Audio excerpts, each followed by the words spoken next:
So, in the office nice and early. I have a couple of Zooms coming up now, 6:30 to 7, 7 to 8. Lots of admin to do then. Quite a few big private guided trips bubbling for next year, so a lot of work to do around that. But driving in this morning, I was thinking, beautiful day outside, by the way. Lovely colours after all the rain. It's quite nice to see. And there's coffee in here, by the way. It's full cream milk, whey protein with very low carbs and sugar. I think 29 grams of protein and 2 teaspoons of coffee. Blend it up, it's nice. How's another one? Our photographers get stuck in a rut and they stick to what they do well. They don't grow. We as wildlife photographers tend to double down on wildlife and not shoot anything else. I think your portfolio is lacking for it.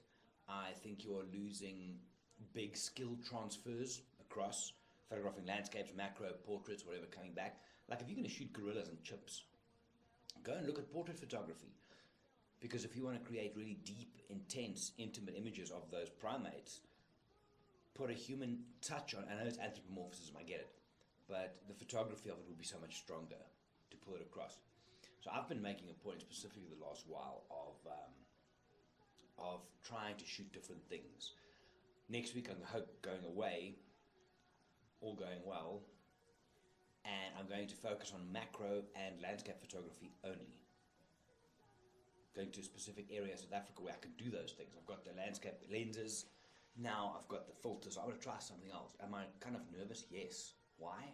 Because like many of you, when you post something that you're not good at, your imposter syndrome comes in and said, hey, you shouldn't be doing that. You're shit at it. Well, how do you know? I haven't even started yet. But it is what it is. Social media fucked it up for everybody. Also, this coming Sunday evening, I am doing a workshop. I'm not hosting a workshop, I'm taking part in a workshop to photograph the Johannesburg skyline at sunset from a ridiculous vantage point.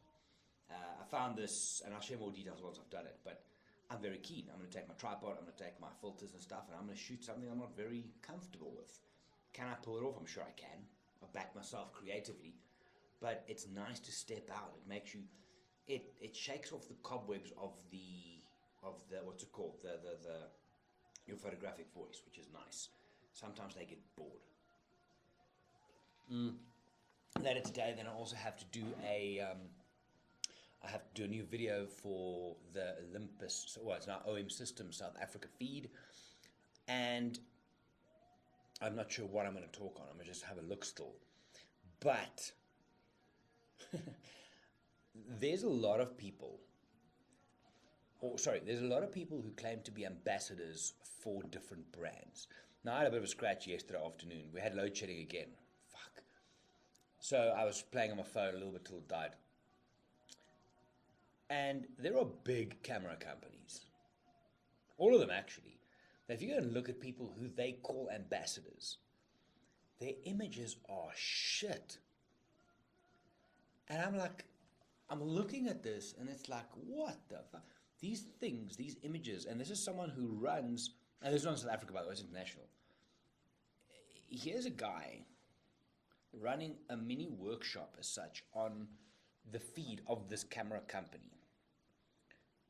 And I mean, his presenting skills is okay, it's nothing major, but going to look at his images, everything's out of focus, it's soft. It's just like, photography is a creative venture, I get that.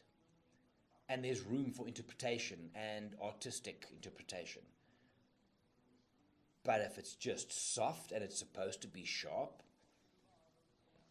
I don't know. Social media has created such a fucking weird world where anybody can be anything, which often they shouldn't be. Yeah. Anyway. So I'm in the process of, with the coaching stuff, I've got a couple of clients which I'm absolutely loving. And I'm also in the process of finalizing, well, not quite finalizing, but working on finalizing my online coaching program package, so to speak. And on a similar vein, I recently signed up for a online coaching app, monthly program for myself. And this is not life coaching. This is specifically, it's a company called Athletic Truth Group, and they do kind of rehab and prehab on joints for longevity. And I signed up for this thing. Okay, I can program for myself. I've done all the ran a company where we trained personal trainers in the past. So I can do the programming, kind of been in touch with it all the time. But it's actually really nice to open my app and it says to me, this is what you're going to do. And there's videos and you can give feedback, and the accountability of me having to write in the app and say, this was cool, this hurt, this is great. So that's quite fun, actually. I've been at it for 3 days now. This afternoon, day 4. And it's specifically aimed at joints and longevity. So I can squat all the way, so that's great. But now there's exercises which you do the smallest little thing, and you think, holy shit, this is amazing, the way it feels. So that's that. I think with training and nutrition and all these things we talk about so often online, and people trying to sell you all this shit. Buy my program of eating 5 apples a day and you'll lose weight and gain muscle. They post pictures of themselves in bikinis and shit, and that's how you're supposed to look like. Also, out of interest, go and look at those people that say, oh, come and do my online fitness program, and here's some of my clients. They're showing you the top 2% of their clients, not the normal stuff. It's horseshit. Anyway, I think one of the things for me with my own training and approach to health and lifestyle as such, there's 2 things. There's lifespan and there's health span. Lifespan is the number you put on the board. When you clock out one day, what's the number? 87, 94, 104, 107, 72, depending. Lifespan is the number you put up. Health span is the quality, and how the quality gets as close to that number as possible. And health span for me has become a very big personal focus the last while. Nutrition, supplements, training, mental health, the whole thing. So anyway, I need to get going. I need to prep for my sessions. I've got 2.5 hours of Zooms now. Question for the day, and you need to be honest with me here. Are you actively focusing on your health span? Are you doing everything you can to extend longevity and quality of life? I've had a shift a couple of weeks ago and I'm going in hardcore. Talk about it later. Gotta go. I'm going to finish this, get real coffee and work. Have a good one, guys. Chat to you later. Bye.